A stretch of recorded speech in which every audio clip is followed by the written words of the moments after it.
자, 이비어스 썬팅 필름과 함께 올여름 잘 보내시고요. 당첨 안 됐다는 분들도 뭐 좀 계시긴 한데, 그럼 뭐 나중에 또 큰 게 하나 되겠죠. 짜잘한 것 좀 많이 되면 별로 나중에 큰 게 또 안 될 수 있습니다. 네, 큰 거 한번 기다리시고요. 자, 우리 박병창 이사님과 함께 오늘 시장 이야기 나누도록 하겠습니다. 어서 오십시오. 예, 안녕하십니까? 네, 교보증권 박병창 이사님. 자, 미국 혹시 대선 그 보셨어요? 좀 뉴스 같은 거? 예, 심각 같은데 그죠? 네. 어떻게 와 그렇게까지 미국이 아유 3,000원 오랜만에 슈퍼챗 받습니다. 한선홍님 대단히 고맙습니다. 아유 네, 잘 저도 아이스크림 하나 먹겠습니다. 자 우리 박병창 이사님과 함께 그러면 뭐 미국 뭐 주간 정리 한번 하고 가나요? 뭐 약간 주춤하는 모습을 좀 나타내고 있습니다. 먼저 차트 음, 한번 볼게요. S&P 500의 일봉 차트입니다. 제가 이렇게 사선을 그으면서 추세선을 그으면서 이격이 벌어지는 그런 과정이 좀 있었고, 그리고 이격을 줄이면서 간다 가더라도 그런 말씀을 좀 드리고 있죠. 그래서 네. 지금 좀 주춤하고 있습니다. 이게 보시면 지난주 내내 좀 옆으로 가고 있지 않습니까? S&P 예, 500. 예. 그래서 좀 주춤하는 상황인 거고요. 이제 거기에 대표 종목 중에 이제 엔비디아가 보시면 지지난주에 급락을 해서 옆으로 가고 있잖아요. 최초 급락을 하고 나서 반등 굉장히 세게 줬죠. 6.6%. 네네네. 그리고 나서는 또 주춤하지 않습니까? 그러니까 음, 일반적으로 주가가 이렇게 좀 움직여요. 그러니까 너무 과속을 하면 위로부터 매물이 나와서 떨어지고 브레이크 잡아야죠. 그리고 뭐 더 많이 떨어질 종목은 아닌 것 같아. 뭐 음, 이런 상황이 이제 미국의 지난주 한 주였다 보시면 될 것 같고요. 네. 뭐 엔비디아는 좀 지금 바로 말씀드렸고요. 미 재무부의 대규모 국채 발행이 지난주에 좀 있었습니다. 물론 국채 발행 계속 있는데 지난주에 좀 규모가 컸었고요. 그래요. 그리고 엔화 약소로 인해서 일본이 미국 채 매도하는 것이 아니냐라는 이건 이제 세부 내용은 나중에 나옵니다. 네, 그런 얘기들이 좀 나오면서 국채 수익률이 상승했고 달러인더스가 상승하는 모습을 나타냈습니다. 시장이 주춤하는 것도 이제 같이 지표에 영향을 주었고요. 엔비디아가 주총의 이슈 없이 끝나면서 주가로 2.3% 하락을 했고요. 그리고 마이크론 테크놀로지가 컨센을 상회하는 실적 발표했으나 가이던스에 대해서 설명하면서 지금 주가로 5.7% 하락했습니다. 그럼으로써 전체적으로 시장을 보시면 다우가 0.08, 나스닥 플러스 0.24, S&P 500이 마이너스 0.08 뭐 이런 수준이에요. 네. 그러니까 그냥 주춤하는 수준으로 지난주에 끝났고요. 음흠. 이게 좀 이어지지 않을까라고 생각을 좀 합니다. 그것은 당분간 아주 큰 이슈가 없어요. 이제 실적 발표는 이제 7월 한 셋째 주, 넷째 주 돼지 되는 거니까 네. 지금 이제 그런 것들이 좀 없는 상태이고요. 특히 이번 주에는 미국이 쉽니다. 이번 주 목요일 날 독립기념일 휴장으로 쉬고요. 그리고 그 전날도 반장분이 안 해요. 네네네. 그러면 아무래도 유동성이 좀 줄어들면서 시장을 좀 쉬어가는 분위기가 좀 있지 않을까. 종목 장세만 이루어지지 않을까라고 좀 볼 수가 있는 겁니다. 네. 지난주에 우리 시장은 코스피 0.49% 상승폭은 크지는 않았는데요. 4주 연속 상승을 한 겁니다. 음흠. 그럼으로써 2,800포인트 돌파했다가 다시 내려왔다가 재돌파 시도를 좀 하는 그런 모습을 나타내고 있고 코스닥은 1.44% 하락을 했는데요. 2차 전지와 바이오가 약세를 보이면서 3주 연속 하락하고 있습니다. 코스닥과 코스피가 그 수익률 차이에서 있지만 방향은 좀 비슷하게 갔는데 최근 들어서는 방향이 이제 디커플링 되면서 코스닥이 상대적으로 계속 약한 모습을 나타내고 있습니다. 그렇게 된 것은 외국인들의 매수가 들어오는데 네. 외국인들의 매수가 반도체와 수출 대형주에 집중하다 보니까 네. 그쪽에 들어오고 코스닥은 거래 대금이 뭐 7조 원대까지 떨어졌다 그래서 걱정스럽게 말씀드렸는데 5조 원대인가 6조 원대가 이렇게 굉장히 급격하게 급락하고 있어요. 그래서 거래대금 자체가 이제 많이 예, 줄어드는군요. 반으로 준 겁니다. 반으로. 전체 여기 네. 예, 코스닥의 예. 흥미를 못 느끼는 거. 예, 그렇습니다. 네. 예, 예. 그러다 보니까 제한된 유동성이니까 주추세가 없는 거죠. 그러니까 이제 종목 장세만 이루어지고 있는 것이고 종목 장세도 섹터로 움직이는 게 아니고 테마별로 그리고 개별 종목별로 움직이는 그런 모습을 나타내고 있고요.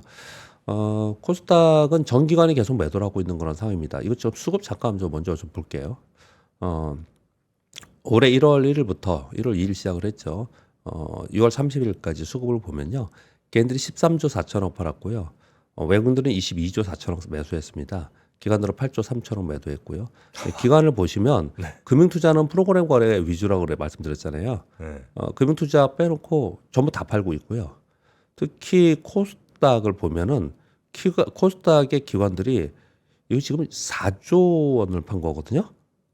생각을 해보시면 코스닥과 코스피의 시가총액이 어마어마하게 차이가 나잖아요. 6배, 7배 차이 나잖아요. 네네. 그런데 이 기관들이 코스닥을 거의 4조 2천억 팔았습니다.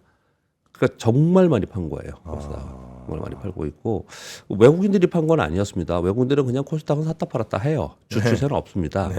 그러니까 이제 국내 기관이 좀 팔고 있고요. 그리고 개인들이 대부분 사고 있는 그런 모습을 나타내고 있습니다. 그러니까 상대적으로 기관들의 매도가 집중되고 있는 그런 상황이기 때문에 그렇다고 코스닥 종목들 보면 기관들은 이 종목은 사는데 내 종목은 사는데 이럴 수 있잖아요. 당연히 그런 종목이 있죠. 근데 전체적으로 국내 기관이 6개월 내내 반년 내내 그냥 계속 집중적으로 팔았습니다. 코스피도 계속 그렇게 팔았어요. 그러나 코스피는 외국인들이 지수를 움직일 수 있는 대형주 위주로 사줬잖아요. 예, 그러니까 상대적으로 얘는 버티거나 위로 올라갔어요. 근데 이제 코스닥은 그렇지 못한 거죠. 네. 그래서 실제로 보면은 코스닥은 상대적으로 약한 모습을 나타내고 있고 올해 반기로 봤을 때 코스피가 막판에 삼성전자 올라가지고 외국인 사면서 5.3% 연간 수익률이거든요. 이 5.3%가 아주 낮지 않아요. 네네. 그렇게 고생했는데 반년을 정리해 보면 아주 낮은 게 아니에요. 왜냐? 여기 지금 제가 여기 마이너스도 했는데 죄송합니다. 여기 지금 제가 하이픈을 그리다 보니까 이렇게 됐는데요. 네네네. 다우가 3.7% 올랐어요. 예. 그리고 일본 그 니케이 225는 6%대입니다. 코스피가 5.3%니까 막판에 힘을 내서 이 올해 반기로 봤을 때는 아주 낮은 건 아니에요. 지수 자체는요. 니케이가 6%밖에 안 올랐어요? 네, 6%대입니다. 어. 최근에 또 다시 내려와서 뭐 역사상 뭐 이건 뭐 예, 한참 예, 뉴스 예. 많이 나왔던 것 예, 같은데. 그렇습니다.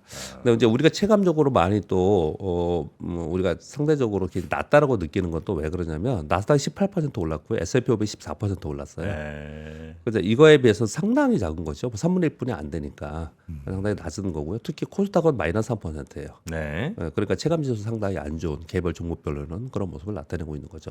근데 사실 미국도 그래요. 우리는 지금 미국의 개별 종목을 분석하면서 거래하지는 않잖아요. 그러니까 미국은 대표 종목 위주로 사지 않습니까? 네. 그러니까 대표 종목이 다 좋잖아요.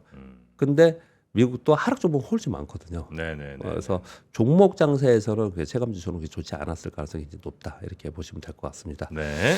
지난주에 그렇게 말씀을 좀 드리고 있고요. 외국인들이 사면서 반도체 수출 대형주로 움직였다 이렇게 보시면 될 것 같고 지수 코스피 주봉을 보면은 2,800포인트 딱 여기 가서 지금 4주째 양봉을 내고 있습니다. 이게 주봉이에요. 여기서 걸려 있습니다. 네. 그래서 이제 못 넘어가고 있는데 이제 이게 넘어갈 수 있는 방법은 이제 몇 가지 전제 조건이 있어야 되는데 하나는 미국 시장이 좋아야죠. 미국이 빠지면 우리도 빠져버리니까 네. 그런 영향이 하나가 있는 거고 미국을 우리가 디커플링 되면서 움직이지 않으니까요. 물론 올라갈 때 디커플링 된 적이 있네요.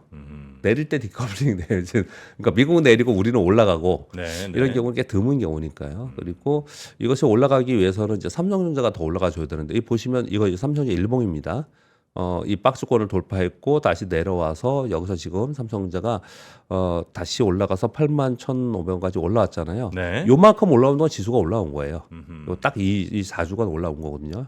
그러니까 삼성전자가 또 정고점이 86,000원입니다. 얘를 돌파하는 자에 지금 걸려 있어요. 그러니까 삼성전자가 여기서 이걸 돌파하지 못하고 있으면 우리나라 지수는 여기서 돌파 못하고 이 안에 있을 가능성이 있는 거죠. 네. 또 하나는 이제 밸류 프로그램 관련해 가지고 세제 관련 내용들이 계속 나오는데 이게 이제 7월 말에 어느 정도 일단 결정되는 게 아니고 어떻게 네. 할 건지에 대한 결정을 7월 말까지 하거든요. 이게 지금 지금 오늘이 7월 1일이잖아요. 그런 부분들이 이제 복합적으로 작용을 좀 할 것 같고요. 하반기에 각 증권사 하우스들의 타겟 프라이스는 다 바뀌었습니다. 대부분 다 3,000으로 바꿨어요. 그래요? 네. 3천이요? 예, 3,000으로 다 바꿨습니다. 되게 좋게 보네. 예, 전 상반기는 안 그랬잖아요. 네. 상반기 안 그랬는데 하반기에 이 모습을 보면서 3,000 위쪽도 많이 보고 3,000을 대부분 보는 경우가 많아졌어요. 그만큼 저는 이제 표현을 좀 조심스럽게 말씀드리기를 시장이 위쪽을 본다. 자꾸 위쪽을 보는 그런 시그널이나 그런 심리는 작용이 되고 있다. 다만 매수가 안 들어온다. 거기에 대한 신뢰가 없다. 이런 표현을 자주 쓰잖아요. 근데 여러 가지 정황 자체는 위쪽을 좀 바라볼 수 있는 걸로 바뀌었기 때문에 목표 주가도 지금 바꾸고 있는 그런 상황이다. 지금 이제 상반기 끝났으니까 하반기에 목표 주가 증권사들 또 내놓잖아요. 네. 보시면 거의 대부분 이쪽에 가 있습니다. 네, 그렇게 보시면 좀 될 것 같습니다. 네. 우리 뭐 제보가 하나 좀 들어왔는데요. 네. 니케이는 상반기에 니케이 225가 한 18% 정도 아마 그래요? 오른 것 같다고. 뭐 이런 얘기. 그러니까 니케이랑 니케이 225가 좀 다른가요, 그죠? 니케 지수가? 전체하고 투투파이브 다른데 제가 잘못 봤을 수도 있겠죠. 네, 뭐 지금 네, 그냥 네. 볼까요? 니케 투투파이브 정확히 해드려야 되니까. 그렇죠, 그렇죠. 네, 정확히 제가 뭐 자료 정리하다가 좀 못 봤을 수도 있으니까 네, 정확히 해드려야 될 것 같으네요. 니케이 지난 투투파이브는 6개월간. 네, 6개월간요. 6개월간. 그러네요. 제가 잘못 봤습니다. 네. 18% 올랐네요. 그렇습니까? 네, 죄송합니다. 네, 제가 18% 다른 걸 봤나 봅니다. 니케이랑 니케이 225가 다를 수 있으니까. 네. 225는 18% 오른 게 맞고요. 예, 맞습니다. 네. 감사합니다. 지적을 해주셔서. 네, 고맙습니다. 정확히 가야죠. 당분간은 기준금리 관련 이벤트보다는 경기 지표에 관심으로 좀 가는 것 같고요. 섹터는 대선 정책에 영향을 많이 받는다 말씀을 제가 드렸죠. 최근 네. 들어서요. 아까 말씀 주셨다시피 대선의 TV 토론 후에 친환경주가 급락했습니다. 그래요? 네, 퍼스트솔라가 9.8% 하락하고 이쪽에 태양광이나 이쪽이 전체적으로 하락을 했거든요. 이거는 이제 트럼프 우세다라고 보는 거예요. 네네네. 그럼 그만큼 섹터에 영향을 많이 줍니다. 즉 근데 전에 그런 거 기억나세요? 트럼프 대통령이 되면은 주식시장이 급락할 거다. 그럼 선물 시장이 그때 하한가 같았나요? 선물 시장 폭락하고 그랬었어요. 미국에 그런 모습이 좀 있었거든요. 굉장히 안 좋았습니다. 안 좋게 생겼어요. 근데 결론은 어떻게 됐죠? 네. 결론은 트럼프 대통령 시기에도 올랐어요. 네. 예전에 또 하나 말씀드리면 영국의 브렉시트, 영국은 브렉시트 되면 망한다. 그렇지 않습니까? 네네네. 영국 아무 문제 없었고요. 네. 물론 내부적으로는 모르겠지만 시장만 바라보면은 영국도 신고지수 냈습니다. 그렇듯이 이게 지금 대선 과정 속에서 정책이 나오면 그 정책에 따라서 섹터가 움직입니다. 근데 만약에 트럼프 대통령이 돼서 친환경 관련 섹터들이 앞으로 계속 안 좋을 거냐? 네. 그렇게 보이는 건 좀 무리가 있다. 그래요. 그 전의 역량을 시장에서는 이렇게 그냥 움직이는 거죠. 그 실제로 트럼프 때 뭐 친환경 이거 사업이 줄거나 그러지도 않았죠. 안 별로. 그랬어요. 안 그랬습니다. 그래서 이걸 가지고 뭐 향후에 누가 되고 누가 되면은 이쪽이 될 거고 그래서 지금부터 거의 정리 이렇게까지는 아닌데 다만 주시장이라는 게 이렇잖아요. 원래 이러잖아요. 그래서 거기에 그 성향과 그 정책에 따라서 주가 움직임이 굉장히 활발하게 나타납니다. 네. 그렇게 지금 이제 11월이니까 지금 7월 됐잖아요. 한 4개월 남았기 때문에 4개월, 5개월 남았네요. 그렇죠? 5개월 동안에는 아마 대선 정책 영향이 섹터는 가장 클 거다. 저는 이제 그렇게 판단을 좀 하고 있는 거고요. 여의도에서는 대체로 트럼프에 베팅을 하겠네요. 그죠? 크게 특별히 얘기를 안 해요. 그래요? 전에는 그랬거든요. 네. 전에는 그랬는데 누가 되든 그냥 섹터는 종목별로 좀 영향이 있을 수는 있겠지만 큰 흐름은 변하지 않는다. 그럼 뭐 지금 그렇게 막 많이 여의도 내에서는 야 이번엔 누구야 뭐 이런 얘기가 그렇게 많이 나온 건 아니고 전에보다는 안 그래요. 전에보다. 그래요? 저런 것도 그렇잖아요. 대중 정책 같은 것도 트럼프 대통령이 있었고 바이든 때 누구로 질 거다 그랬는데 그랬나요? 뭐 그렇지도 안 그렇잖아요. 네. 예, 그래서 그건 아니다라고 이제 많이 보는 것 같고요. 대세가 변하지 않는다. 큰 흐름은. 근데 다만 우리나라와 관련된 정책은 좀 주의 깊게 봐야 된다. 이렇게 정도 보는 것 같습니다. 네. 그리고 엔비디아와 엔비디아 관련주의 쏠림은 좀 완화되는 것 같다 말씀을 드리고 있고요. 그리고 실적 시즌에 지금 진입합니다. 그래서 종목별 실적으로 관심이 이동되는 그런 7월을 보내지 않을까라고 생각을 해요. 근데 이번 주에는 독립기념일 휴장이 목요일 날 있고요. 수요일 날 조기 마감을 해요. 그럼 이제 시장 변동성이 좀 축소되겠죠. 네. 그래서 그냥 종목별로 몇 개 움직이고 큰 흐름은 없지 않을까 이렇게 생각을 좀 하고 있고요. 중요한 거 하나 나오긴 합니다. 뭐냐면은 미국의 고용 보고서가 금요일 날 나와요. 우리가 지금 CPI하고 PC를 중요하다고 얘기하잖아요. 네. 지난주 금요일 날 PC 발표했는데 뭐 예상 뭐 굉장히 괜찮게 나왔어요. 둔화된 모습을 나왔어요. 시장이 뭐 크게 영향 없었잖아요. 근데 CPI나 PC보다도 지금 이 정책 일반자 또는 관련자들은 정책을 좀 움직일 수 있는 사람들이 고용 보고서를 제일 중요하게 생각을 해요.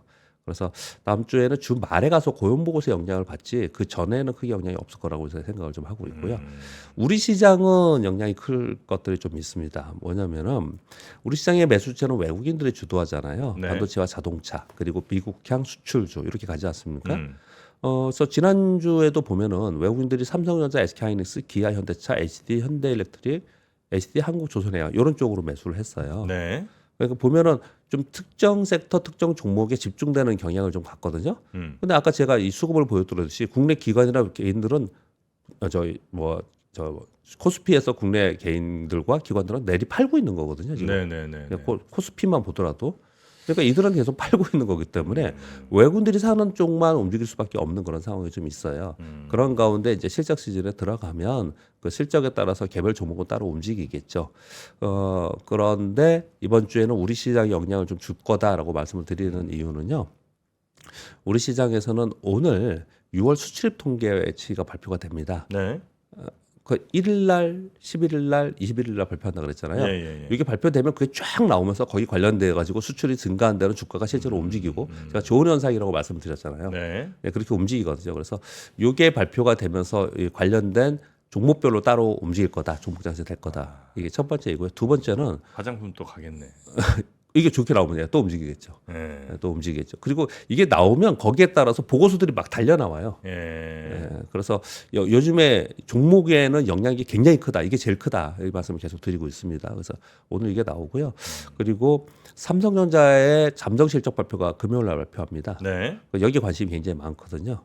그래서 이 두 가지 때문에 우리 시장은 미국은 좀 잔잔하게 가겠지만 우리 시장은 영향이 좀 클 거다. 그렇게 말씀을 드리도록 하겠습니다. 네. 뉴스 그러니까 전해드리겠습니다. 삼성전자가 잠정 실적을 발표하게 되면 네. 어쨌든 뭐 여기서 갑자기 HBM3 뭐 엔비디아 뭐 이런 얘기는 안 할 거고 그런 얘기는 안 지금 나오겠죠. 현재 나가고 있는 예. 그 반도체 메모리 예상 반도체들 뭐 실적. 그런 거들 뭐 가격 변동 이런 거 정도는 우리가 예, 예측할 수 예상 있겠군요. 실적의 추정치를 이제 비트하느냐 음. 하고 또한 제일 중요한 거는 거기에 그 요번에 이제 디램에 대해서 3조에서 4조 정도를 이게 텀을 너무 왜 이렇게 크게 이렇게 못 맞추나? 제가 그런 표현을 한번 드렸잖아요. 네. SK 하이닉스는 어느 정도 딱 이렇게 어느 정도 될 거라는 게 있는데 네. 삼성전자는 그걸 추정하지 못하고 있어요. 정확하게 이게 레인지가 굉장히 큽니다. 네. 근데 그 레인지의 상단에 있느냐 없느냐 음흠. 이 부분을 이제 가장 관심 있게 보고 있는 것 같습니다. 네. 이렇게 말씀드리겠고요. 금요일 날 미국의 월 PC가 발표됐는데 완만한 둔화로 발표가 됐습니다. 헤드라인 PC가 2.6%, 저널이 2.7%였고요. 근원 PC가 2.6%, 저널이 2.8%. 이 PC나 CPI가 지금 완만하게 둔화되는 것 중에 핵심은 뭐냐면 거의 대부분 소비가 줄어드는 거예요. 음흠. 소비가 계속 줄어드는 부분들이 있다. 그렇게 이해하시면 될 것 같고요. 근데 여전히 개인 소득은 추정치 0.4에서 0.5%로 소득은 높거든요. 이거 고용 보고서 또 나옵니다. 개인 네. 소득 관련돼 가지고 소비와 지출이. 근데 이 개인 소득이 늘어난다는 건 고용 지표와 연관이 되어 있잖아요. 그래서 고용 지표가 중요한 거예요. 네. 그래서 요것만 이제 실업률만 좀 높아지면 된다 이런 얘기를 막 하고 있어요. 근데 사실 그 얘기도 굉장히 이해 상충되는 얘기입니다. 실업률이 여기서 급격하게 많이 올라가면 그러면 금리 인하한다고 시장이 좋을까요? 그렇지는 않거든요. 그 사이에 어느 시점에 있어야 되는데 여하튼 지금은 실업률이 올라가면서 개인 소득이 줄면서 소비가 줄어들어야 된다. 이 얘기를 계속 미국에서는 하고 있습니다. 네. 그렇게 말씀드리겠고요. 그리고 두 번째 뉴스는 우크라이나 젤렌스키 대통령은 전쟁 안 끝난다. 우리 땅 다 회복하기 전에 전쟁 끝낼 수가 없다. 계속 그랬잖아요. 네. 근데 슬로베니아 대통령과 정상회담 후 기자회견을 했는데 키이우 자체 우크라이나 안에 인디펜던지라는 이쪽을 통해서 보고서가 나온 건데 저희 기자회견 내용이 나온 건데요. 워딩을 그대로 적어왔습니다. 전 세계 대다수가 지지할 전쟁 종식 계획을 보여주는 것이 우리에게 매우 중요하다. 몇 달 내에 열릴 두 번째 우크라이나 평화 정상회담에서 논의할 세부 행동을 준비해야 된다. 군인과 민간인을 막론하고 많은 사람이 다치고 죽었다. 우리는 이 전쟁이 몇 년간 지속되는 것을 원하지 않는다. 다소 정치적인 발언이겠죠, 물론. 뭐 미국 대선을 앞두고 또 있고 뭐 여러 가지 정치적인 발언이겠지만 여태까지 이런 스탠스가 아니었어요. 그렇죠. 우리는 뭐 한 채 땅도 양보할 수 없다. 뭐 이런 게 이제 그동안 젤렌스키의 입장이었는데. 네. 약간 좀 워딩이 바뀌었네요. 약간 바뀌었어요. 네. 그래서 제가 그냥 오랜만에 이걸 한번 가져온 겁니다. 제가 이런 내용 이쪽에 자료는 잘 안 가져오는데 이렇게 좀 바뀐 내용이 좀 있어서 그냥 참고로 한번 가져왔습니다. 네. 미국 경제가 고금리로 인한 둔화 신호가 나타나고 있다. 블룸버그발 뉴스가 좀 있었습니다. 연준이 장기 차입 비용이 증가하고 이제 고금리 비용이 증가한다는 거예요. 인플레이션이 지속되면서 2003년 하반기에 추세 이상의 실적 성장이 있었거든요. 근데 올해 들어서 상반기 끝났잖아요. 상반기 봤더니 성장이 둔화하는 흐름이 좀 나타나더라. 예를 들어서 1분기 실질 GDP가 둔화되고 2분기에 소매 판매, 주택 지표 계속 둔화되는 모습을 보여주더라. 이렇게 지금 이제 걱정을 하고 있어요. 이렇게 될 것 같아요. 고금리가 계속 지속되면요, 이 시장에 좀 보수적으로 보시는 분들이 있거나 아니면 시장을 걱정하시는 분들 있잖아요. 막 폭락한다 이렇게 말하시는 분들 있잖아요. 이런 분들은 이 금리가 계속 이 상태에 계속 가면 결국은 경기 지표가 둔화되고 소매 지표 둔화되고 주택 지표 둔화되고 막 이런 흐름이 계속 나면 아까도 저기 제가 PC에서 말씀드렸듯이 소비출은 줄고 있거든요. 네. 이 상태에서 지금 고용이 어떻든 좋아서 개인 소득이 있어서 소비를 하고 있는데 이게 어느 순간 되면은 천천히 가다가 이제 안 좋아지기 시작하면 툭툭 떨어지기 시작한다고요. 그러면 경기가 비로소 안 좋아지는 거고 경기가 안 좋아지는 상황이 되기 때문에 이 얘기를 하는 건 뭐냐면 결국은 미국은 금리 인하하는 과정으로 간다라는 쪽에 포커스를 맞추면서 얘기하는데 네. 다른 쪽으로 경기를 보는 사람들의 입장에서는 야 그렇다는 얘기는 금리 인하가 뭐가 중요해 경기가 안 좋아서 이제 다 무너지는 거야 이렇게까지 보는 거예요. 그 사이에 지금 있는 거예요. 이걸 양쪽을 밸런스를 맞춰가려는 게 지금 연준들이고 이렇게 하는 건데 과거에는 어땠을까요? 뭐 계속해서 그 뜨겁고 차가운 게 반복되는 네. 거 아니에요? 이렇게? 미지근한 게 별로 없었고요. 네. 이러다가 급격하게 안 좋아지면은 부랴부랴 금리 인하하고 그러니까. 과거에 그랬어요. 네. 그래서 보험적 금리 인하 정도는 해야 되지 않겠냐라는 많은 사람들의 조언들도 있었고 그런 생각들도 많이 있었는데 지금 안 하지 않습니까? 네. 그 7월도 뭐 안 한다고 얘기를 거의 기정사실화 되고 있는 거고 한다면 9월에 한 번 하지 않겠냐, 11월에 대선이 있으니 뭐 이런 얘기를 좀 하지 않습니까? 그러니까 그 지금 이런 것도 굉장히 중요한데 대통령 선거를 앞두고 정기적인 이슈가 여기에 포함돼서 같이 진행이 된다 이런 것들을 걱정을 하는 거예요. 네, 그런 얘기들 좀 하고 있다 말씀드리겠고요. 네. 우리나라도 지금 10개월 만에 산업 동향을 하면 생산 지표 그리고 소매 판매 지표, 설비 투자 지표 이 세 가지가 나오는데 세 개 다 트리플 감소했다라는 통계청의 발표가 있었습니다. 그래요? 예. 이게 경기가 서서히 하강 내지는 침체로 가는 거 아니에요? 그러면? 그러니까 우리가 계속 근데 우리는 하향 곡선은 아니었어요. 네. 안 좋았다가 몇 개월 올랐다가 다시 4월에 조금 빠졌다가 5월에 좀 다시 마이너스가 된 거예요, 이게. 약간 반등했다가 지금 내려온 거예요. 그래서 세 개가 연속성을 다. 연속성을 좀 봐야 됩니다. 생산, 소비, 투자 다. 예. 네. 광공업 생산이 1.2% 감소했는데 기기 장비 4.4%, 자동차 3.1% 감소했고요. 반도체만 1.8% 늘었다고 해요. 서비스업 생산도 0.5% 감소했는데 숙박, 음식료 이런 쪽이 다 감소했다라고 하고 있고요. 그리고 소매 판매 쪽에도 전체적으로 좀 감소했어요. 근데 내구재에서 약간 올랐다고 하는데 뭐 전체적으로 그냥 좀 감소한 모양이고요.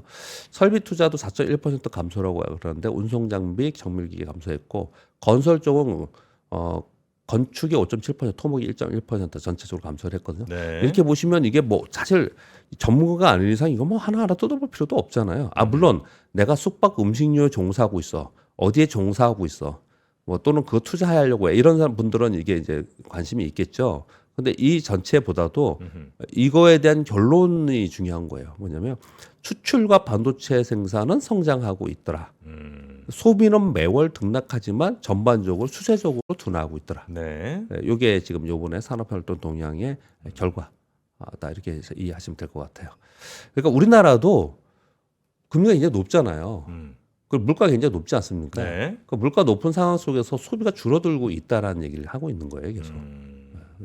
그래서 우리나라 그 연초에 얘기를 할 때 수출은 좋아지지만 소비는 올해 좋지 않아. 그래서 양쪽이 같이 가지 못하고 절름발이로 갈 거야. 이 얘기를 끊임없이 연초부터 한 거잖아요. 네. 그렇게 지금 과정이 되고 있다고 보시면 될 것 같습니다.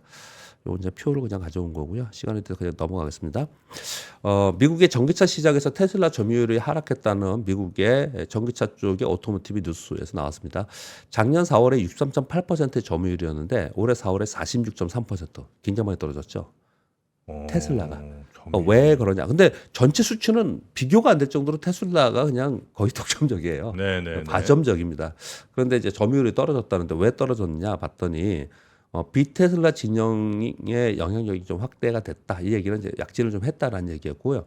두 번째, 이게 더 중요한 것 같아요. 세액 공제 및 인센티브 영향이 있었다는데 예를 들어서 테슬라 모델 3가 1월에 중국산 배터리 사용 부품 사용으로 세액 공제 제외됐습니다. 그래서 부품 바꿨어요. 네. 부품 교체 이런 걸 우리한테 중요하죠. 그러면서 다른 쪽은 똑같이 차를 사는데 다른 쪽에 그러니까 테슬라는 세액 공제를 좀 덜 해주고 딴 데는 더 많아진 거예요. 네네. 예, 상대적으로. 이제 그래서 좀 덜 팔렸다 이 얘기를 좀 하고 있는 거거든요. 그래서 비테슬라 진영은 작년 4월에 36.2%에서 이번에 53.7% 올랐어요. 당연하겠죠. 꼭 이게 얘네 줄었으니까 이만큼 는 거죠. 그런데 1월에서 4월까지 전기차 신차 등록을 봤더니 테슬라가 18만 대 정도예요. 근데 2위가 포드인데 3만 대예요. 어마어마한 차이가 있는 거죠. 네네네. 당연히 여전히 차이가 있는 거죠. 그다음에 3위가 우리가 중요하게 생각하는 건 3위가 현대차가 2.9만 대, 2만 9천 대. 그리고 기아가 16,000대. 현대기아 합치면 합치면 2위예요. 2위. 그러네요. 미국에서 2위입니다. 전기차. 올 상반기에 판게. 네. 그다음 BMW, 리비안, 벤츠 순으로 이렇게 가고 있다라고 합니다. 그래서 잘 하고 있다. 그 얘기를 지금 그러니까 테슬라는 이런저런 이유로 인해서 좀 줄어들었다. 그러니까 비테슬라 진영의 완성차들이 좀 좋아졌다. 네. 근데 현대차, 기아차가 상당히 좋아졌다. 이렇게 좀 정리하시면 될 것 같은데 실제로 그래서 현대차, 기아의 뭐 전기차 판매는 아주 뭐 그렇게 큰 규모는 아니지만 이번에 2분기 매출이 71조 정도로 분기 기록상 신기록을 전망할 거다 이렇게 얘기합니다. 네네네. 이것도 참 웃기죠. 많은 사람들이 현대차, 기아의 작년이 굉장히 좋았잖아요. 그래서 올해 좀 슬로우다운 얘기를 하지 않았어요? 많은 애널리스트들이 그렇게 얘기를 했어요. 워낙 작년이 좋았으니까. 고점 찍었다. 고점 찍은 거 아니냐 이런 얘기를 했어요. 근데 그렇지 않은 모습을 지금 나타내고 있습니다. 현대차는 전년비 3.3% 증가 43조 정도, 영업이 4조 정도 보고 있고요. 기아차는 전년비 5.3% 증가 27조, 영업이익 3.5조 정도 전망하고 있는데 이 지금 시총은 조금 둘이 약간 비슷해요. 시총이. 예, 시총이 약간 비슷해요. 그래요? 예.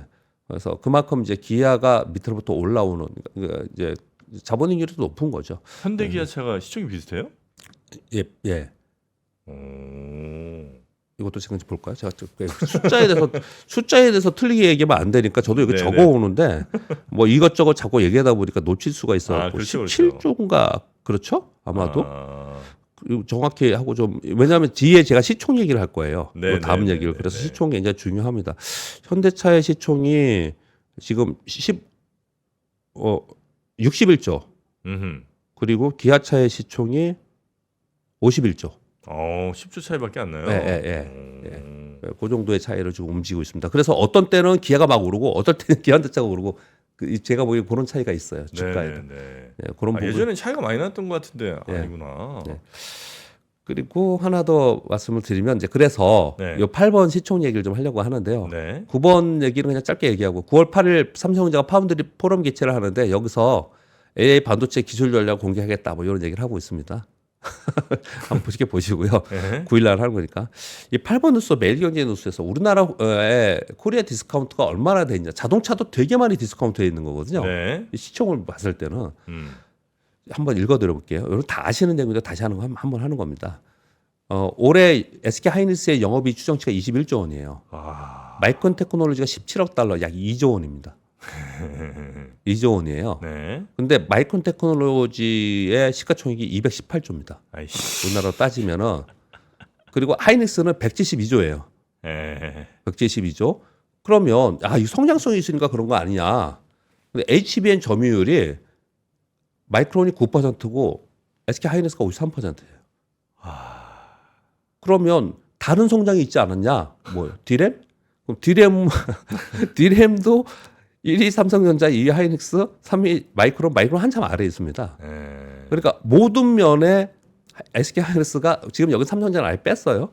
SK 하이닉스가 훨씬 더 지금 성장 산업에는 HBM도 더 높고 디램도 더 높고 버는 돈도 더 높아요. 네. 근데 시가총액이 비슷해. 비슷한 게 아니에요. 그렇죠. 오히려 마이크론이 더 예. 이게 어느 시장에 있냐가 그죠. 예. 두 기업이 어떤 가치를 갖고 뭐 얼마를 벌고 이게 문제가 아니고 예, 예. 어느 시장에 있느냐. 예. 그래서 똑같은 생수도 호텔에서 팔면 8,000원씩 받고 편의점에서 팔면 뭐 그렇게 그냥 비교하시면 800원씩 팔고 예, 예. 하는 거랑 마찬가지 아닌가 자, 싶네요. 이런 얘기는 옛날부터 있었어요. 네. 근데 제가 마지막으로 한 말씀만 더 드릴게요. 예전에는 코리아 한국은 디스카운트 되는 이유들을 여러 가지 많이 됐어요. 지정학 리스크나 뭐 다른 것도 있고 다른 막 주주가 있습니다. 그리고 미국의 뭐 하고나 유럽하고 기업하고 비교를 할 때 오케이 다 뭐 우리가 디스카운트 될 이유가 있다. 이거 다 인정한다라는 거예요. 네. 만약에 그런데 그 특수성이라는 게 있잖아요. 그 미국에 있다는 특수성, 한국에 있다는 특수성, 그리고 시장에 대한 특수성 이런 게 있잖아요. 네. 근데 이거는 지금 그런 특수성을 어디 끼워 넣을 데가 없어요. 이 지금 마이크론하고 하이닉스는 SK 하이닉스는 네. 얘네들은 그냥 거의 같은 거예요. 시장도 비슷하고 얘네들은 수요처도 비슷하고 이게 다 같아요. 얘네들은요. 그러니까 확실하게 비교의 대상이 되는 거죠. 네. 그래서 이런 얘기들이 지금 나오고 있는 겁니다. 그래서 코리아 디스카운트가 얼마나 되고 있고 그래서 우리는 무엇을 해야 돼 이런 얘기들을 지금 뭐 이제 신문사에서 많이들 얘기를 하고 있는 것 같습니다. 네. 야, 마이크론이 218조고 삼성전자가 이보다 훨씬 클 텐데 한 400 몇십 470조 정도 그죠? 됩니다. 예. 조금 억울합니다. 네. 자, 그럼 오늘은 이 정도 예. 할까요? 네, 우리 박병창 이사님과 함께 오늘 시장 이야기 함께 나눠봤고요. 우리 삼성전자 또 코스피 외국인들은 다 사고 있는데 특히 기관들이 계속해서 팔고 있는 네. 우리나라 시장 자체를 이제 많이 팔고 있는 그런 상황. 네. 알겠습니다. 박병창 이사님 대단히 고맙습니다. 예, 감사합니다. 박근영, 이선영, 사경인, 염승환 투자 마스터들의 세심한 케어로 건강한 투자 습관을 만드세요. 3프로 멤버십 3프로 앱에서 확인하세요.